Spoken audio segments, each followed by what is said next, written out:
And after nearly a 2-month trial with 34 witnesses and hours of salacious testimony, a jury of 8 men and 4 women finds Sean Diddy Combs not guilty of racketeering and sex trafficking, but guilty on 2 counts of transportation to engage in prostitution. Outside the courthouse, huge crowds gathered. Combs' supporters celebrated with baby oil and cheers, but others called the verdict an injustice. This is shocking. This was an enormous defeat for prosecutors. The 3 big charges, which is why they prosecuted him in the first place, the jury acquitted Diddy. Sean Diddy Combs built an empire on fame, fortune, and power.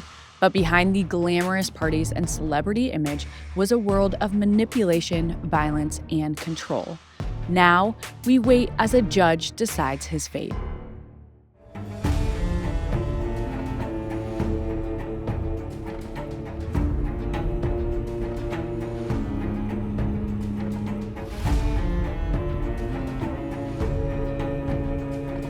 Hi, I'm Katie Ring, true crime analyst, self-defense instructor, and advocate for victims. And this is Crime House Daily, your weekday true crime companion, a Crime House original powered by Pave Studios. We follow the cases making headlines now, where justice is still unfolding. This is a First Watch episode bringing you today's biggest crime stories. Don't forget to subscribe to my YouTube channel at Crime House Daily so you never miss an episode. This episode discusses active criminal cases and breaking news. The information we share is based on what's publicly available at the time of recording and may change as new evidence comes to light. We aim to inform, not to decide guilt or innocence, so everyone mentioned is presumed innocent until proven guilty in a court of law. Today, we're covering 2 major cases in the news. The first one is Sean Combs, or as you may know him, Puff Daddy, P. Diddy, Diddy, Swag, or now Brother Love. He was once one of the most powerful men in the music industry, but in July, he was found guilty on 2 counts of transportation to engage in prostitution, and a judge will decide his fate tomorrow. But in the meantime, we will bring you up to speed on how he got there. The second story is the heartbreaking case of 5-year-old Harmony Montgomery, whose disappearance gripped New England. Her father, Adam Montgomery, was convicted of her murder in 2024, but he's now pushing for a new trial, and an appeals court will soon decide if his conviction will stand.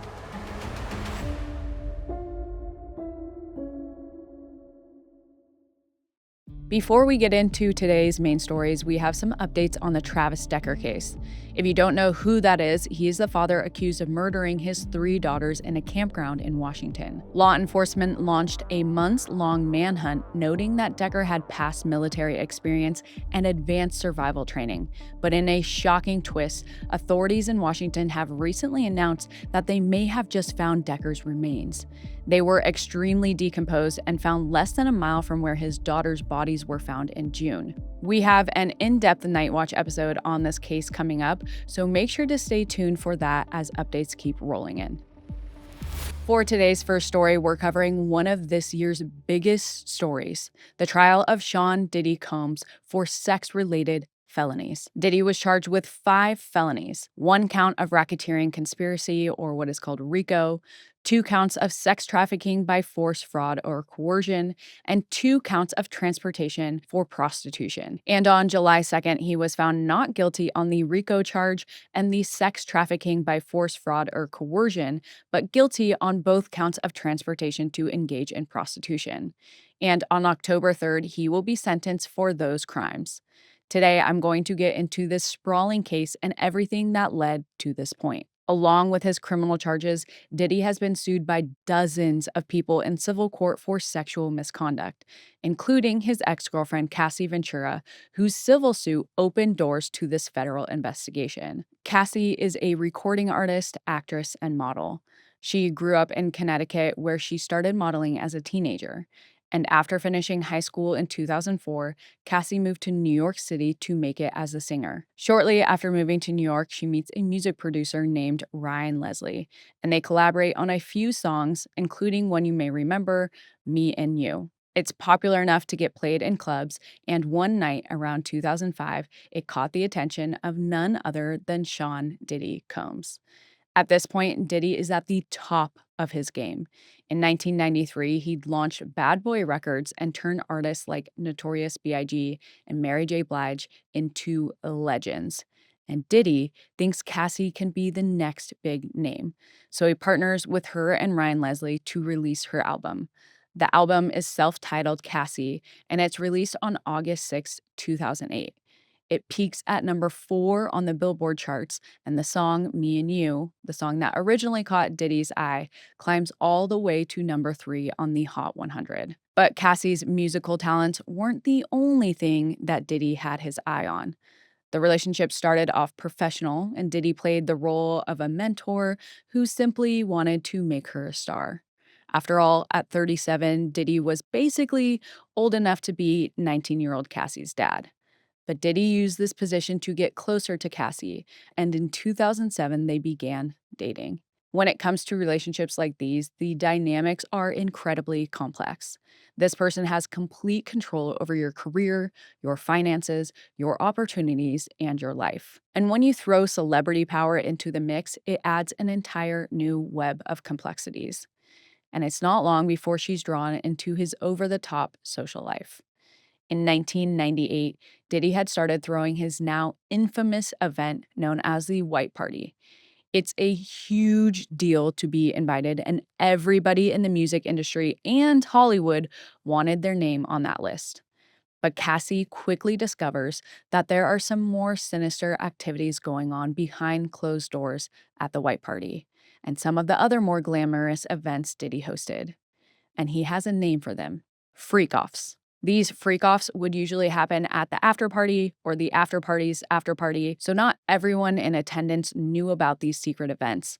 But Cassie would describe them as drug-fueled, days-long sexual performances. During the freak-offs, Diddy allegedly coerced women into taking drugs and partaking in sexual activities with other men, while he watched, directed, pleasured himself, filmed, and occasionally joined in himself. And according to Cassie, she was one of his victims. Breaking out of an abusive relationship is complicated enough. And in this case, it's especially scary because it really means losing everything. She had reached her dream of becoming a star, and all of that would be down the drain in an instant, with nowhere to go, no way to support yourself, and no way out. And for those thinking, why didn't she just leave? She did try multiple times, most of which would be followed by beatings, physical restraint by him or his bodyguards, and threats. As one example, she had been emailing another artist named Kid Cudi, and it was alleged that Diddy had found these and had someone throw a Molotov cocktail into his car out of jealousy. Let's just say Diddy has a reputation that would make any sensible, full-grown man afraid of what he's capable of. But she finally makes it out in 2018. Free from Diddy's control, she meets her current husband, Alex Fine. They get married in August 2019, and they have 2 baby girls together. Cassie thought she had put Diddy in the past, but as she started watching her 2 baby girls growing up, she realized that she had some unfinished business, and she wants to make sure he's held accountable for the things he's done. In 2023, she files a civil lawsuit against him, accusing Diddy of rape, forcing her into sex acts with male sex workers, making her take illicit substances, and beating her. Cassie says that she'd endured years of Diddy's violent behavior and demands. She'd been stuck in a relationship of abuse, violence, and sex trafficking. When confronted with these allegations, Diddy denies them all. And of course, many of his fans come to his defense, saying she's lying, bitter, just wants a payday, asking why she stayed and why she didn't report it earlier. Anything to take any semblance of accountability off of their hero. But just one day after Cassie files her lawsuit, they settle for an undisclosed sum. Diddy's facade is beginning to crumble, and it isn't long before other alleged victims come forward to tear it down. 7 days after Cassie filed her lawsuit, 2 other women sue Diddy for abuse and assault dating back to 1991.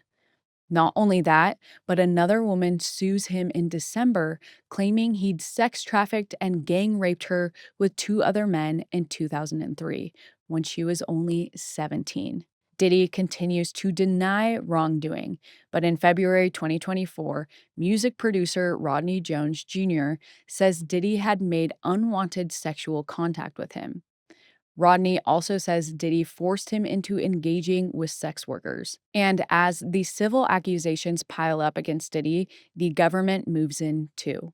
In March 2024, federal agents raid 2 of Diddy's properties in Miami and LA. They recover computers and other electronic devices, along with weapons that include 3 illegally modified AR-15s.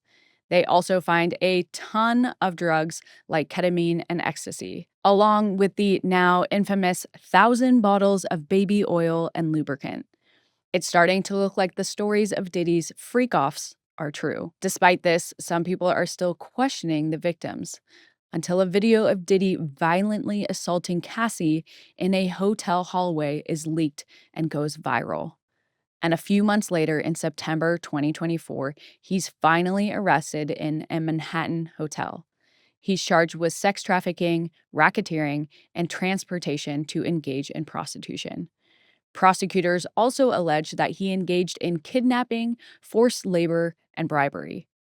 After this, the floodgates open. Even more people come forward, saying that Diddy was known for using his power over his victims and threatening them with blackmail if they didn't follow his commands. Dozens of men and women file lawsuits against him. Each says that they had been sexually assaulted after being drugged by Diddy. But before any of those civil suits move forward, he has to go through his criminal case. And in early May 2025, 8 months after Diddy's arrest, his trial begins. Diddy pleads not guilty to the 5 charges against him. Cassie Ventura is one of the star witnesses in the 2-month trial. She testifies about the decade of abuse she allegedly endured at Diddy's hands, as do many other alleged victims. After both sides make their arguments, the jury begins deliberating on June 30th, 2025, and they finally deliver their verdict on July 2nd.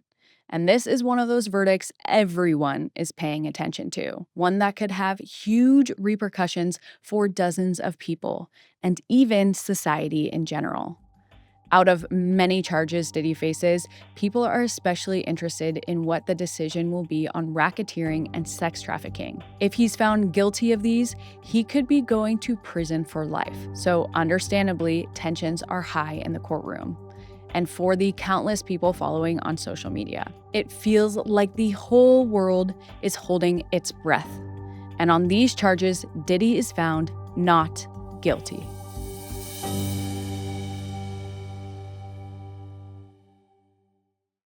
On July 2nd, 2025, Sean Diddy Combs was found not guilty of racketeering and sex trafficking. This means he'll avoid being sentenced to life in prison. But he's still facing other charges, and the jury did find Diddy guilty on 2 counts of transportation to engage in prostitution. For these, he faces up to a decade in prison for each charge. After the verdicts are read, Diddy's attorneys try to get him released on a $1 million bond, but the judge denies it. He says that Diddy could pose a danger to the people who testified against him. While he awaits his sentencing, he's sent to a jail in Brooklyn, where he's housed in the same unit as a crypto king fraudster, Sam Bankman-Fried. According to federal judiciary guidelines, he should be sentenced to 51 to 63 months in jail, but Diddy's lawyers are pushing for 21 to 27 months. As of this recording, his sentencing hearing is scheduled for October 3rd, so we should find out what his punishment is then. But no matter what Diddy's sentence is, this case is far from over. There will surely be appeals and all kinds of legal wrangling after this. And we'll be watching it every step of the way to bring you all the major updates. Today's second story is a tragic one. We're covering an upcoming appeal in the second-degree murder case of 5-year-old Harmony Montgomery. In 2024, Harmony's father, Adam Montgomery, was found guilty of killing her and sentenced to 45 years to life in prison. But Adam wants a new trial, and on October 15th, an appeals court is set to listen to his arguments. Before we dive into that, I want to focus on the innocent girl at the heart of this story. Harmony Montgomery was born in Massachusetts on June 7th, 2014, to Crystal Sorey and Adam Montgomery. She's described as charming and very active and doesn't let her vision loss slow her down.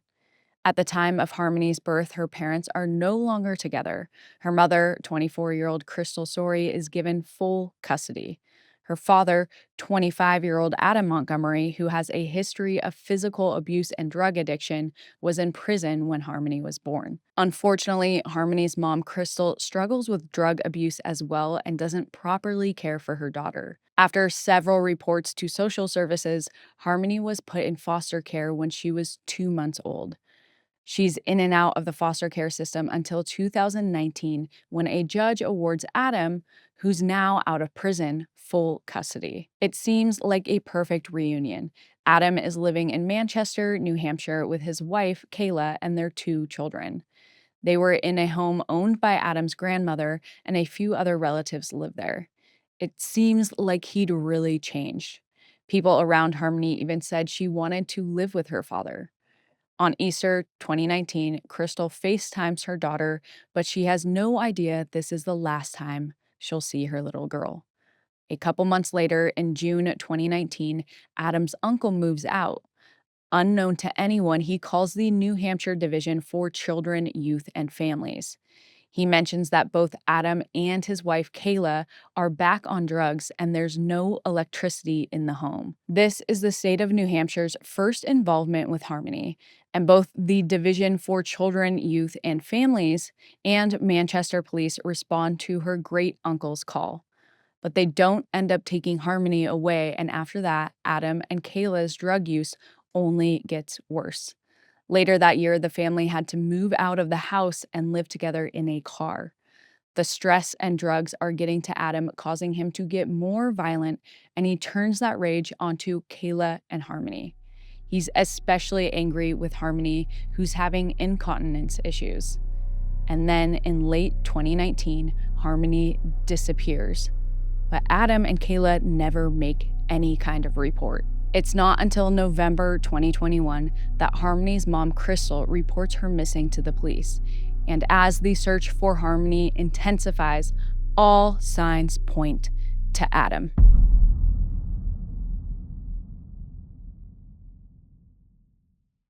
On January 3rd, 2022, Adam Montgomery was arrested and charged with endangering the welfare of a child, along with second-degree assault and interference with custody. While her body hasn't been found, Harmony's mom, Crystal Sorey, asks a judge to declare Harmony legally dead in March of 2024, and the judge accepts her request right around the time Adam goes on trial for Harmony's murder. Adam's now ex-wife, Kayla, is the state's key witness. Through tears, she admits to lying on Adam's behalf because she cared for him. She testifies that Adam had killed Harmony in December of 2019 and hid her body for months. After a 2-week trial, Adam Montgomery is found guilty of second-degree murder, and his sentencing is a few months later on May 9th. Before the judge announces their decision, several emotional victim impact statements are given. Harmony's mom, Crystal, says her daughter lit up a room. She tells Adam she hopes he hears their daughter's giggle every night. At the end of the hearing, the judge sentences Adam to 45 years to life in prison, to be served consecutively with a 32.5-year sentence he's already begun serving for unrelated gun charges. But unfortunately for Harmony's loved ones, there's still more to come with this case. In early 2025, Adam's attorneys filed an appeal for a new trial. Their argument is based on 3 alleged errors. 1, the court's failure to sever charges from an alleged assault against Harmony in 2019 from the murder charges. 2, that Kayla shouldn't have been able to testify about his past alleged abuse.